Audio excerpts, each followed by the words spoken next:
Bom dia, boa tarde, boa noite, boa madrugada. Vamos à nossa prova número 3 aqui do nosso mini curso preparatório para o exame da ordem. Essa prova não teve tantos desenhos de raciocínio interessantes para serem vistos, então eu vou falar sobre o conteúdo, né? Falando sobre abolício crimes é um erro do tipo acidental, né? No caso, você sempre responde para aquilo que você pretende. O aberractio ictus, você erra a execução, o erro impersonal, você erra a pessoa, né? Você busca, né? Você acerta a execução, mas você errou a pessoa que você queria atingir, no caso, o irmão gêmeo. E no aberractio causar é o erro na causa. O aberractio crimes é o erro no crime. Eu quero quebrar o carro e vou dar uma paulada em cima do carro, a pessoa se joga na frente, acertei a pessoa. Lesão corporal culposa. Vou responder por lesão corporal culposa porque foi o único resultado. Resultado único. Se eu quero acertar a pessoa e eu erro a pessoa e acerto o carro, eu vou responder também com o único resultado. No caso, tentativa de lesão corporal porque não tem dano culposo. Agora, se eu acertar os dois, se eu quiser acertar a pessoa, né, e acertar a pessoa e o carro, continuo respondendo somente por lesão corporal, por conta de que não tem dano culposo. Agora, se eu quiser acertar só o carro e acertar o carro e a pessoa, aí sim vai ter o concurso formal que vai juntar o dano com a lesão corporal. Essa é a única coisa que é chata, pessoal, dividir em quatro situações aí, mas no conteúdo escrito tá bem melhor, tá bom? Concurso formal, concurso material, né? Concurso formal, é isso que eu falei, exaspera a pena. Você pega uma das penas dos delitos e eleva uma fração. No caso, na contagem de prazo de prescrição, você desconsidera a fração no concurso formal. No caso de concurso material de crimes, a soma das penas é levada em consideração para a pena em si, mas para a punição, né, com relação à prescrição em si, você desconsidera a soma e você leva em consideração a prescrição nos crimes isoladamente, por exemplo, a associação criminosa e o crime de roubo. A prescrição da associação criminosa é diferente do crime de roubo, então a prescrição pode se dar antes na associação criminosa. O crime de induzimento, instigação, auxílio ao suicídio, isso vai acontecer se nós tivermos um caso, né, de uma pessoa que tem desenvolvimento mental completo, porque se você falar para uma criança pular de um prédio ou para uma pessoa que tem deficiência mental, aí homicídio não é induzimento, instigação, auxílio ao suicídio. Lembrando que se duas pessoas resolverem se suicidar, a pessoa que abriu o gás dos dois, né, deitado num quarto de hotel qualquer, ela, se sobreviver, ela responde por homicídio qualificado por asfixia, por conta de que ela que agiu, ela tinha consciência de que o outro ia morrer se ela abrisse o gás. E ela abriu o gás. O outro morreu, ela não responde por tentativa de suicídio, porque essa punição não tem no Código Penal. Ofendículo, cerca elétrica, isso é uma legítima defesa pré-ordenada. É conhecido também como exercício regular de direito, mas como legítima defesa pré-ordenada. Cerca elétrica, enfim, arame farpado, caco de vidro, isso aí é o ofendículo. Sobre o suicídio da pena, é a suspensão da pena. Isso aqui é muito interessante, prestar atenção, pessoal. Suspensão da pena porque existe pena, não é suspensão do processo. Então, se suspende a pena porque o juiz olhou para você e falou assim, pô, nesse caso eu acho que compensa o cara ficar cumprindo alguns requisitos em casa, né? Prestação de serviço à comunidade, limitação de final de semana, mas com a pena suspensa. Se ele fizer merda, ele vai para cadeia e vai cumprir integralmente a pena, não tem detração da pena. Então, se você prestar serviço à comunidade 10 horas por dia, no caso da suspensão da pena, você não vai ter esse benefício da retirada desses dias na sua pena em si. Por quê? Porque a suspensão da pena não tem a detração da pena. Acontece nos crimes que têm violência grave ameaça à pessoa até 2 anos, salvo se você for maior de 70 ou tiver uma doença super grave. E se você for reincidente crime doloso, pessoal, só é possível se a condenação anterior foi a pena de multa. Se for uma condenação anterior de detenção ou de reclusão, você não tem o benefício da suspensão da pena, certo? Lembrando também que a suspensão da pena cabe se não couber a substituição da pena, porque a substituição acontece tudo que eu falei. Também você presta serviço à comunidade, só que acontece que existe detração. Se você fizer merda, a hora que você voltar pra cadeia, você volta pra cadeia com uma pena menor. Tá bom? Importante também que durante o período de prova, aquele período que o Estado confia em você, que te concedeu suspensão da pena, se sobrevier uma condenação, né, irrecorrível no período de prova, vai ser revogado o benefício e você não vai ter, lembrando, essa detração da pena. Crime permanente. Aquela situação que o prejuízo bem jurídico ele se perdura no tempo, né? Se eu sequestrar o Asdrubal hoje, não é só no ato da execução do sequestro que eu estou prejudicando a liberdade dele. Todos os dias em que ele está recluso na minha casa, que ele está em cárcere privado, ele está sofrendo o prejuízo ao bem jurídico liberdade dele.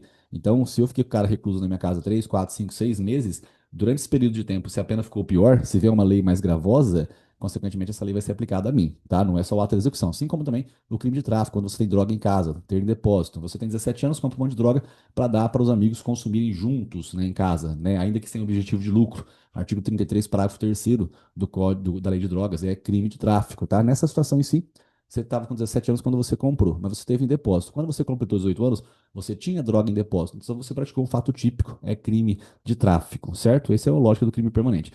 Sobre nexo causal, pessoal, com causas absolutamente independentes, sejam elas pré-existentes, concomitantes ou supervenientes, a gente sempre responderá por tentativa. Já falamos em outras oportunidades.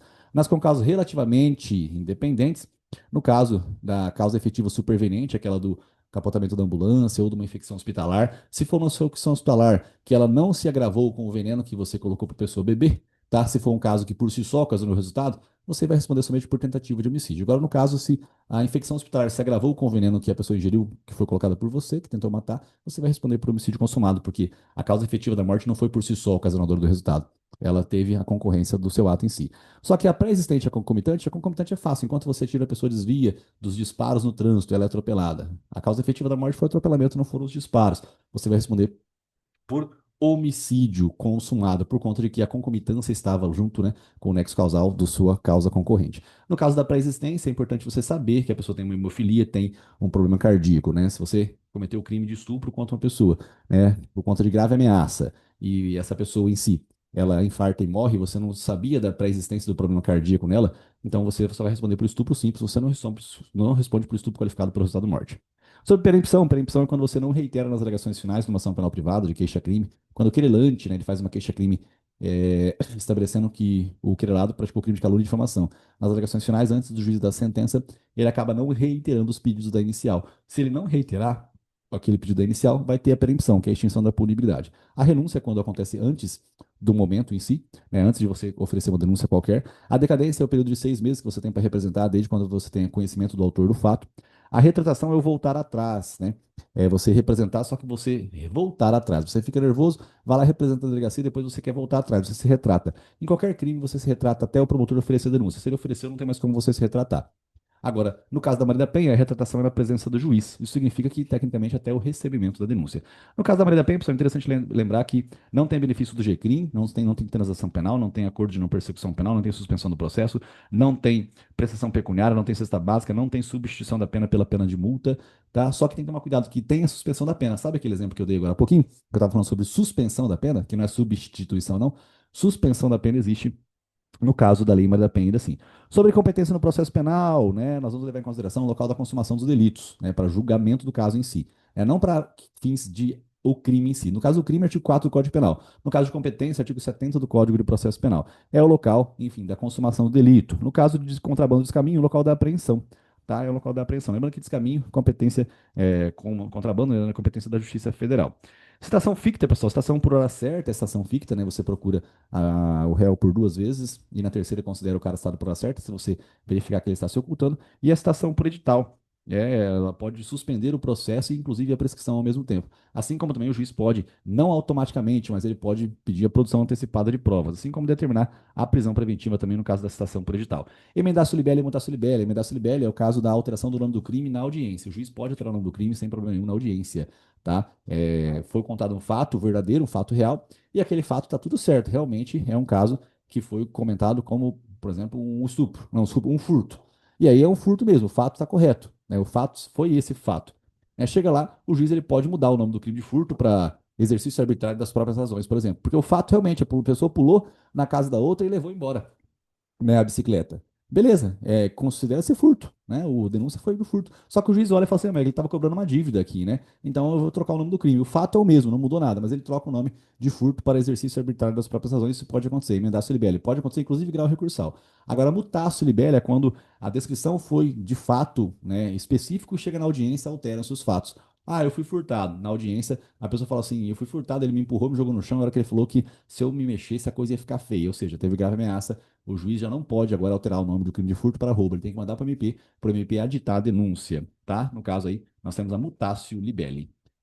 Falamos também sobre a terceirização no direito do trabalho, a terceirização, a empresa subsidiária, né? A empresa com responsabilidade subsidiária. Eu tenho uma empresa que limpa escolas, eu passo no processo de licitação, nessa licitação vencendo, né? Aí o Estado ele praticou a necessidade de ter elegido a melhor proposta, então a culpa em elegendo. Ele cumpriu o primeiro requisito para não ser responsabilizado se a minha empresa não pagar os meus funcionários. Só que ele tem que fiscalizar também, a culpa em elegendo e em vigilando. Se ele fiscalizar o que eu estou fazendo, pode ser que os meus funcionários, se eu não pagar o salário, não tenha como entrar com reclamação trabalhista contra mim e subsidiariamente contra a administração pública. Pode entrar, mas não vai levar, porque a procuradora, né, do município, ela vai, na defesa, dizer que ele, como Estado, ele cumpriu a obrigação do in elegendo e o in vigilando, tá bom?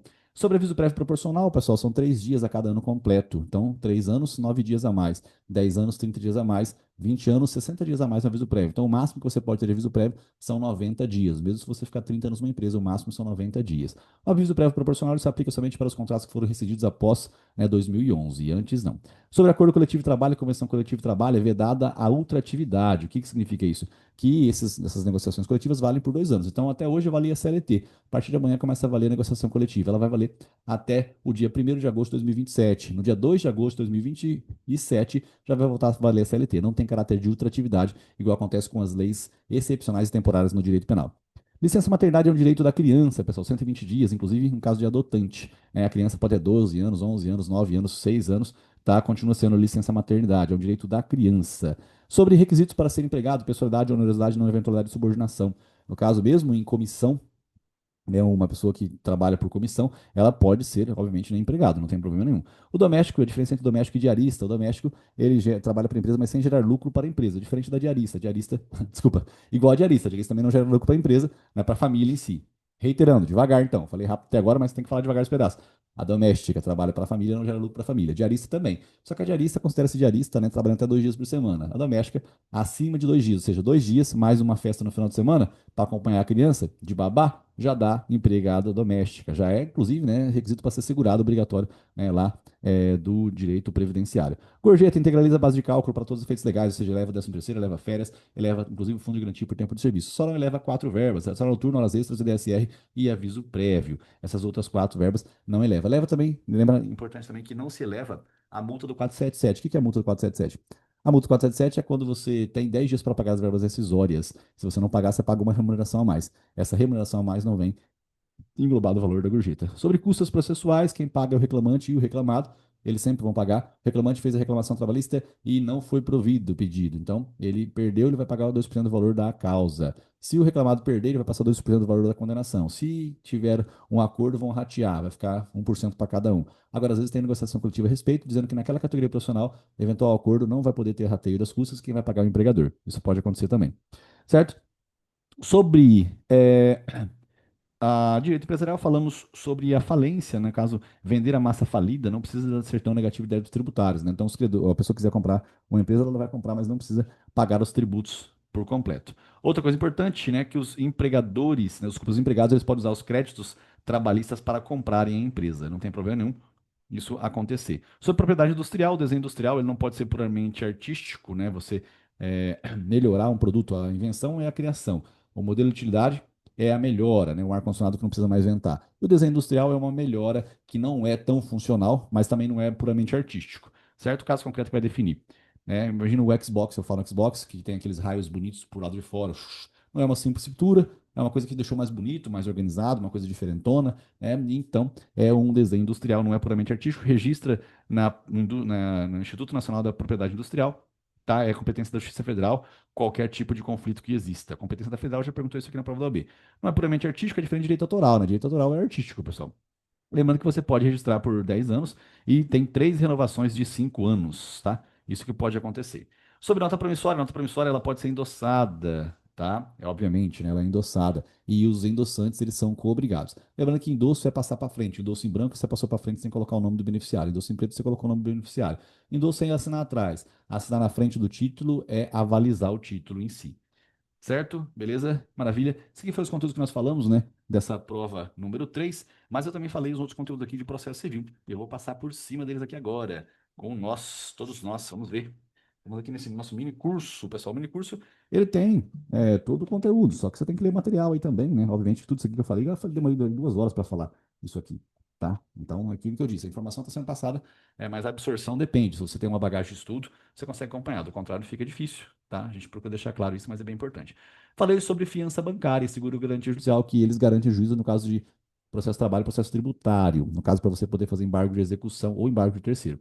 No caso do processo civil, você não precisa da fiança bancária para garantir o juízo, tá? A não ser que você queira parcelar um dos 2 casos, o título executivo judicial ou o extrajudicial. Não é os dois que dá para parcelar, depois mais para frente você vai ver. Sobre multa de 5 salários mínimos, em caso de você fazer um pedido de citação para edital no processo civil, sabendo do paradeiro do réu. Se você pedir citação para edital, você vai pagar uma multa de 5 salários mínimos. Reconvenção, pessoal, é você faz uma petição inicial contra mim pedindo alguma coisa. Eu pego e contesto, só que eu faço um pedido contra você maior ainda. A reconvenção é um pedido dentro da própria contestação. Ela continua mesmo se você desistir. tá bem? É diferente do recurso adesivo. No recurso adesivo, não. Se você faz um recurso e eu faço o adesivo, se o teu cair, o meu também cai, tá bom? Possibilidade de existir, né? Existe, certo? No caso, né, da petição inicial, mas a reconvenção ela vai continuar contra a pessoa em si. Produção antecipada de provas. Você às vezes quer fazer uma perícia lá na terra em que você está plantando arroz ou feijão ou milho e eventualmente pode assorear a terra, sei lá, pode acontecer alguma coisa que você não consiga fazer uma perícia daqui 6 meses, 8 meses. E aí é quando você iria fazer a colheita. Você faz um pedido de antecipação de provas. Você pode fazer um pedido de produção de provas e às vezes essa produção de provas ela está pronta e você nem usa para fazer uma ação principal no futuro. Mas se você precisar fazer ação principal no futuro, você já tem a prova aqui agora, tá? Então você faz esse pedido e não cabe recurso quando o juiz defere a produção de provas, né? Então você fez um pedido para produzir provas e, sei lá, a pessoa interessada ela descobre que tem isso e se isso ocorrer, não tem necessidade, né? Na verdade não tem recurso se o juiz produzir, se o juiz permitir essa produção antecipada de provas. É diferente de quando ele defere. Quando ele defere, cabe recurso. Você fala, não, eu preciso fazer essa produção de provas antecipada. Isso aqui não previne a jurisdição, pessoal, tá? Não previne eventual ação proposta futuramente. Sobre negócio jurídico processual, você faz um acordo com a parte contrária, com a parte adversa, os dois entram em acordo a respeito de que se haverá ou não haverá as audiências na datas corretas e tudo mais. Não precisa da intimação sobre isso. Mediador é aquele cara que tem o M de mediador, M de família, M de mediação. Então, na audiência de conciliação e mediação, você divide. A conciliação é casos de terceiros, né, e a mediação é casos de pessoas mais próximas, famílias e condomínios e tudo mais. Certo? Também temos alimentos. Alimentos, pessoal, mesmo preso, a pessoa continua com a obrigação de pagar os alimentos. E também uma coisa importante, quando a pessoa que está recebendo alimentos, né, ela completa 18 anos, não é automático a parada da prestação de pensão alimentícia. Você tem que ajuizar uma ação para cessar o pagamento da pensão alimentícia. Na execução, você pode pleitear perda de dano, já aprendemos sobre isso. Fizemos também aqui uma leitura importante de uma questão falando sobre a apelação, que ela não tem juízo de admissibilidade na primeira instância, mas lá no TJ existe sim. Inclusive do TJ para o STJ, no caso de recurso especial, ou do TJ para o STF, no caso de recurso extraordinário, também existe juízo de admissibilidade. Beneficiário da justiça gratuita, ele paga sucumbência em 5 anos se ele tiver condições. Então, hoje ele não tem condições de pagar. Mas se em 5 anos cair alguma coisa lá no judiciário dele, ele vai pagar as custas processuais, se tiver condições de pagar. Beleza? Processo civil também, desconsideração da personalidade jurídica no cumprimento de sentença, né? Existe a necessidade de citação e não apenas a intimação em si. A citação é algo mais formal, né? Sobre retirar o nome do Serasa, você faz uma tutela de urgência, o pedido inicial, né, para você tirar o mais rápido possível o seu nome do Serasa. E aí depois falamos sobre decisão da Câmara Arbitral, né? Deve ter data específica e o lugar específico da Câmara Arbitral. Lembrando que a Câmara Arbitral, pessoal, que ela tem uma decisão que é título executivo judicial. Essa decisão, pessoal, ela se for estrangeira, aqui dentro do Brasil, tem que ter homologação pela STJ. Falamos sobre a fungibilidade nas ações possessórias. Tá, pessoal? Se você faz uma ação de interdito proibitório e com o tempo passou, a tua terra já foi esbulhada, o juiz vai converter de interdito proibitório para automaticamente converter para reintegração de posse, né? De interdito proibitório para reintegração de posse. Beleza, gente. Sobre promitente de comprador, mesmo sem registro, ele pode entrar com embargo de terceiro de imóvel em cumprimento de sentença. Você comprou um imóvel, não registrou, já pagou, né? Daqui a alguns anos, a construtora que, enfim, vendeu para você, ela está sofrendo uma execução. E aí você está perdendo o seu prédio. Você pode fazer o quê? Embargo de execução. No caso correto, é embargo de terceiro, porque você não registrou. Você é um terceiro que não está, enfim, na matrícula do imóvel. Sobre recursos repetitivos, pessoal, eles não vinculam o próprio tribunal que efetuou para julgamento, né? O TJ ele pega vários casos iguais e porque ele teve um tipo de postura agora, ele não precisa ter o mesmo tipo de postura no futuro. Tá? Quando tiver um conflito entre um Tribunal de Justiça e outro Tribunal de Justiça, um conflito jurisprudencial, né, entre os dois, o entendimento é um dos fundamentos para você fazer recurso especial também para o STJ. Tá bem? Pessoal, isso aqui tudo foi falado na aulinha, né, de ontem à noite. Tá? E, inclusive, né, eu estava acabando a energia aqui, eu falei que podia acabar a energia, eu não queria perder minha aula, mas eu já havia falado, inclusive, sobre o que eu vou falar aqui agora. Bens imóveis situados no Brasil, exclusividade de julgamento por juiz brasileiro. Emendar inicial, prazo de 15 dias, se estiver faltando documento essencial, por exemplo, um divórcio tem que ter certidão de casamento. Oposição a julgados simultaneamente com a ação principal, não há dos consórcios passivo necessário. Eu posso fazer uma ação contra vocês dois que estão em litígio um contra si, um contra o outro. Eu faço uma posição contra vocês dois. A minha oposição, o juiz vai dar a sentença e para vocês pode ser que seja diferente de um para com o outro. Alimentos, pessoal, é um caso que excepciona a situação de efeito suspensivo na apelação, assim como embargo de execução indeferido também. Apelação contra os embargos de execução indeferido, que você perdeu na execução, também não tem efeito suspensivo, assim como tutela provisória dada na sentença e tutela de evidência também dada na sentença. E RDR, questão unicamente de direito, certo? E sobre uma sentença que é embasada numa lei inconstitucional, você, para destituir, né, desconstituir essa sentença, você tem que fazer uma ação rescisória, não é uma impugnação. Olha só, muita coisa, pessoal. Vamos lá, vamos foco força e fé aqui, né? Presta atenção também nas aulinhas ali, as aulinhas dos wordzinhos, né? Assista todas essas aulinhas dos wordzinhos que você vai acompanhando, eu sei que você vai dar conta. Beleza, gente? Foco força e fé, fala depois de um estudo, beijo do mago.